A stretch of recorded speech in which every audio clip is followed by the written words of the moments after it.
jungle. कापूसखेड तालुका वावा येथे महापुरुषांच्या जयंतीची मिरवणूक काढल्याचा राग मनात धरून जातीवाचक शिव्या करत जयंती उत्सव मंडळाच्या अध्यक्षावर कोयत्याने हल्ला केल्याचा प्रकार बुधवारी रात्री उशिरा घडला।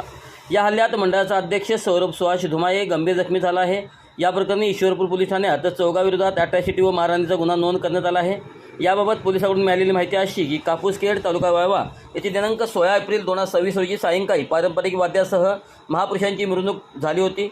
त्याचा राग प्रशांत नायकलच्या मनात होता। बुधवार दिनांक 27 मे 2026 रोजी रात्री 11च्या सुमारास प्रशांत नायकलने सौरभ धुमाळेला फोन करून गावातील ज्योतिबा मंदिराजवळ बोलावले। सौरभ मंदिराजवळ रात्री 11:15च्या दरम्यान गेला असता तेथे प्रशांत नायकल, सुशांत नायकल, प्रसाद देसाई, अभिजित धुमाळे असे एकत्रित होते। त्यावेळी प्रशांत नायकलने तू मिरवणूक काढतोस काय, तुला मस्ती आली आहे असे म्हणून सौरभला जातीवाचक शिवीगाळ केली व त्याच्या जवळील कोयत्यासारख्या धारदार शस्त्राने डोक्यात व डावे कानावर वार केला। यावेळी त्याच्यासोबत असणारे सुशांत नायकल, प्रसाद देसाई, अभिजित सुमाळे यांनी लाथाबुक्यांनी मारहाण करून शिवीगाळ केली। भांडण सोडवण्यासाठी मध्यस्थी करणारा सुमित धुमाळे यालाही सुशांत नायकल, प्रसाद देसाई आणि अभिजित धुमाळे यांनी लाथाबुक्यांनी मारहाण करून शिवीगाळ केली। भांडणाच्या आवाजाने परिसरातील लोकांनी भांडे सोडवली।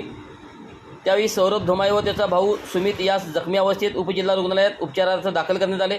याबाबतची फिर्याद सौरभ धुमाळे यांनी दिली आहे। अधिक तपास पोलीस उपाधीक्षक अरुण पाटील करत आहेत।